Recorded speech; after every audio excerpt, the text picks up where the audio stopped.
Hanan, it's good seeing you again. I'm very glad that you are my first fellow USTCer, or we went to the same college in China. What a coincidence!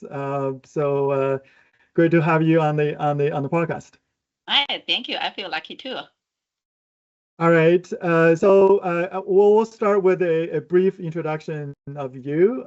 You are a seasoned analytics and AI leader with over 20 years of experience spearheading AI transformation at Fortune 500 companies across insurance, financial services, and healthcare. You are the founder of Analytics AI. You empower organizations and professionals to navigate AI's evolving landscape through human-centric AI leadership. Your work includes AI strategy consulting, literacy training, and thought-provoking speaking engagements designed to drive meaningful adoption. In your spare time, you are also an avid community volunteer and organizer. You are on the board of Asian Festival Corporation and has founded the Columbus Career Plus AI community. You invite the audience to connect with you on LinkedIn and read your thought leadership insights on Substack. It's great having you again on the. Okay, so we'll get into kind of the interview portion of it. The use case we're about to dive into happened when you're with Nationwide Insurance Commercial Casualty Group. For a general public person who doesn't understand much about insurance, can you please help us understand what that group does and what a typical claim is all about? Sure. So Nationwide is one of the largest comprehensive insurance companies in the United States. We cover both property casualty insurance as well as life insurance and other financial products. So on the P&C side or property casualty side, we serve both the consumer market and the commercial market. Consumer market, you understand the home auto insurance, right? You see on the advertising. And commercial side, basically we insure for the businesses, their buildings, their equipment, their processes, their liabilities. So the commercial casualty claims, they're happened while they're at workplace. Right, and for a variety of reasons, it can from servicing to factory to transportation into doctor's office. So varieties is very broad, and sometimes the claim can be severe and complex, and they have so many parties involved in that, and takes long time to settle, and the amount can vary significantly. Right, some can go really high. So that's a challenge for a lot of both, I would say, customers and insurers. Both of them want to settle the claim quickly and at right amount and satisfy both parties' needs. Does that help you? Yes, that makes sense. That makes sense. So obviously, it's very complex, as you said, right? What were the main challenges your team was tasked to address with this project? So like I said, the commercial claims is complex, and the thing we learn new things as we go through the claim process. So the process can take a long time. Usually you don't have all the information at the beginning, but you want to know as early as possible, like how bad it can be. So one of the challenges the group had was inconsistency in the early triage. Right. Some people, more experienced claim rep might know, yeah, this might be a severe one, or even before they were assigned, we're trying to decide who should assign this to. Everybody have a specialty. Think about it. I mean, actually, insurance cover every aspect of life. Nobody has the knowledge on everything. A medical claim, That's right? True. On the cars, on the property. This one's a casualty. How people get injured. So we want to assign the right reps earlier, so we don't have to reassign them. Right? Improve customer satisfaction, also shorten the cycle time.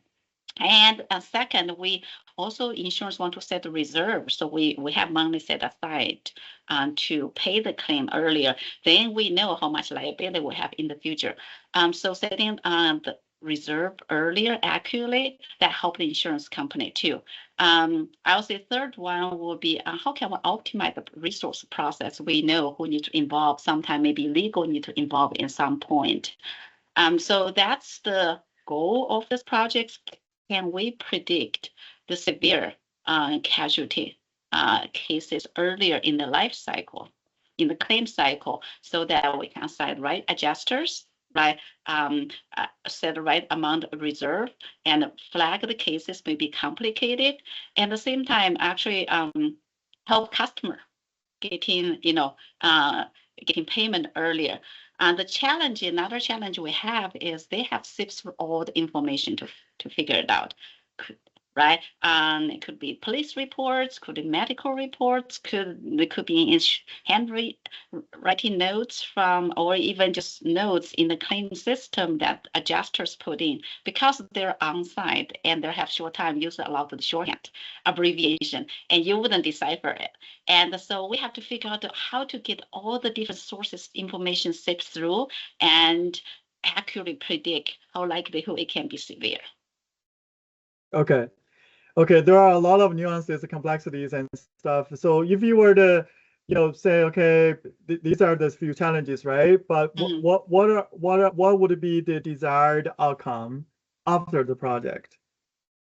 I'll say from the lower level to higher level, right? Sure. Lower level, we'll say we want the adjuster to trust our science, trust the artificial intelligence more than the gut feeling. And so there's some resistance thought in the beginning. In the middle one is operational metrics. We can measure the cycle time, right? How much we've shortened that, how long actually we moved up, the time we know it can be severe, right? And the most financially is we can measure, our reserve accuracy, how many times we have revised it, and so that our reserve is closer to how much we need to pay out. Okay. Okay. Cool. So can you talk about the steps your team took to achieve those outcomes? There are many steps. You think we start with actual data science? No, actually start with talking to people. Right. Doesn't matter how good your model is, how good your technical solution, people have to be able to use it. I talk about potentially the doubt and suspicion at the beginning. So the first one we have to understand actually is understand the process. Right. I led a team of data scientists, machine learning engineers. We sit in our office. Most of them don't have any claim experience. So first step we took is have the actual lead data scientists shadow the claims reps, talk to them, understand the process, how they collect data, right? How do they know? It's really get the wisdom from the brain, right? How do they know this is likely to be severe? What kind of things you're looking for? What your process look like, right? And once we have the knowledge, we have some that help us form some hypothesis. Then we look at the data. We have, with the help, of course, from our data team, and we get initial data set. We try to analyze, see, hey, whether we see from the data match with what we were told by the claim adjusters. And there's a back and forth. Sometimes we found new information and we share with them. They can say, no, that's not right. That's not wrong. So actually, that's also a process to validate. Are you putting data right? Actually, data is pretty complex. Are you putting right time frame, including right type of claims? Are you including all the information? So back and forth, we confirm we have the right scope data, right? And also we share the insights with them and say, oh, I didn't know that. Can you dig into that? So once we have the first two, that builds knowledge, build trust, we start in prototyping.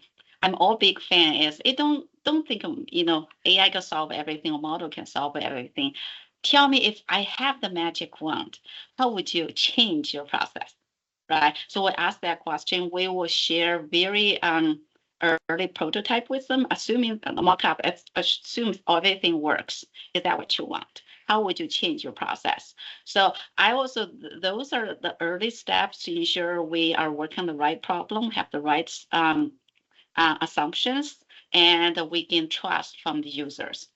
After that, I will say that will be the technical, the magic happens, right? We go through the modeling process, we iterate through that until we have the right count. Now, I will say talk about assumption and scope. I think those two are very important, and one, getting scope right.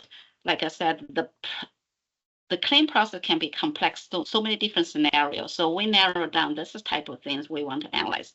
A second, to address some of their doubts and trust issue, we say, well, let's start with the lower risk use cases, right? I think that's and the second, if you really trust your gut feeling, trust your business rules, they had existing business rule in system, let's use that first. Right. So at least we're not changing the whole thing. Maybe we're changing, just making up 20%, 50% of that. You have the 50% you trust within.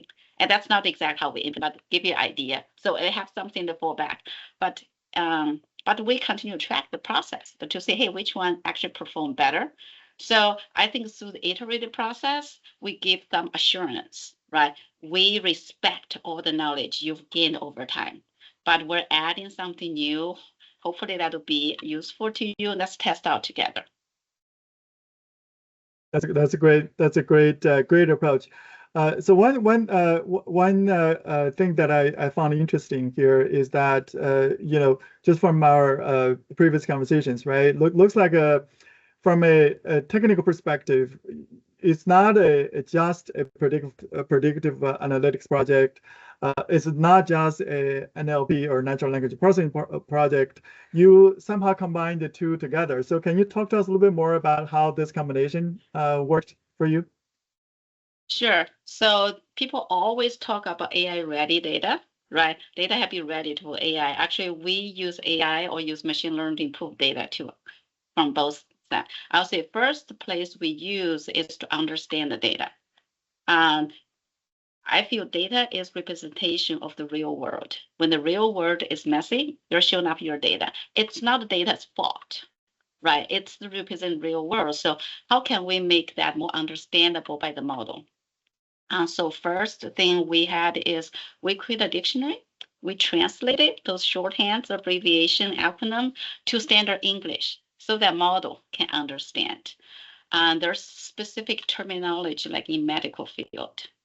We went out, found specific NLP models, libraries that specialize in medical terminology. That help us, be able to understand the context of better. And then that allow us to actually create features that can be input into the model, right? Eventually, actually, it's a prediction model, right? Then we put them in the buckets. So we use NLP to clean the data, to create the feature engineering. We use machine learning to make the prediction. And the last one is to gain trust. People want us to explain why it is severe, right? And I cannot give you Shapley value, hey, there it is, but we leverage that is, we use Shapley value and also we put in a human readable output. So we can clearly explain to them without technical language this is likely to be severe because of this. And we validate those most frequent reasons. Some of the use cases, maybe we choose certain percentage and go through that with the claim adjuster. Does that make sense? They say, oh yeah, with my experience, actually it is, right? So your solution without ever experience the claim process, you extract that common wisdom. So that build the trust and also help validate the model. And there's a few occasions, maybe, we pick up correlation versus causality, right? And the adjuster can tell us, so we continually iterate and improve our model performance. Okay, that's really good work. So how did you measure success, both numerically and non-numerically? Yeah, I always believe we should build a solution that people love, right? That's number one. If people love that improve adoption, then you're showing up in the financial outcome. Now, if in order to show up in the financial outcome, you make sure it's aligned first. So I will say the first one, I will say is a qualitative method. Getting feedback from users, they like to use it. When they like to use it, you can see in the operational metrics in the usage, right? What percentage of people use it? So for us, is we give them feedback mechanism. They can do thumbs up, thumbs down, and giving actually detailed feedback in the unstructured text format. So I think we got about 90% thumbs up rate. I think that's pretty good. And the second, we track the model performance. We talk about when we use a business rule. I say respect your business rule, but we do back testing, right? We predict what model we predict and what the business rule predicts, and then we have the actual. We actually compare them. The outcome is our model prediction actually 30% better than the business rule. So long story short is initially business was hesitant. They want to protect what they know and what they have. But after a few months, 9 months later, they came back to us, say, hey, can I remove the business rule? I found your model perform much better, and they started to trust the model more. Then they give us additional requirements to make a solution even more accurate and more effective. I think that's a win-win situation for both teams. Yes, absolutely, absolutely. Adoption definitely is the probably true indication, right? How good the model is working. So that's great. I know part of your personal brand is human-centric AI, right? So can you talk to us about what that means and why do you think the world needs it right now? Sure, you probably heard AI or overwhelmed by all the news about AI. You hear that too many times. But I believe AI is created by human, to be used by human for the benefits of human. And we talk about, I don't remember which consulting firm, I think McKinsey or BCG or Gartner, they all came out saying that majority of the enterprise AI project failed. Not because of technology, it's because of adoption, because of the trust, maybe because they're solving wrong problem. That's why I'm passionate about human-centric AI. It really, we need to start with the problem that really benefit human and human have. That's valuable to human. That alignment to your business, aligned to what customer you serve. And second, when you design the solution, it has to be human-centered. It's should not based on what technology possible. It's based on what the user needs, what their process look like. Changing actually design process based on human process versus changing human process based on technology feasibility, right? Let's see which way is easier. And third one is keeping the really understand what's the impact on human, right? Could be your customer, could be your suppliers, could be your associates, both for short term and long term. That's why responsible AI is very important and critical, right?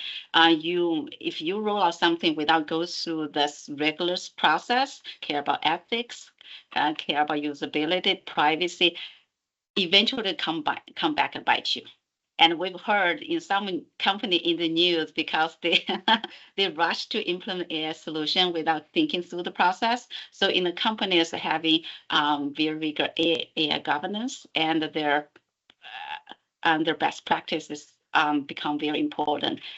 In the long term, actually reduce your cost and improve your profitability, because you don't have to rework and reduce the risk and make your user happy.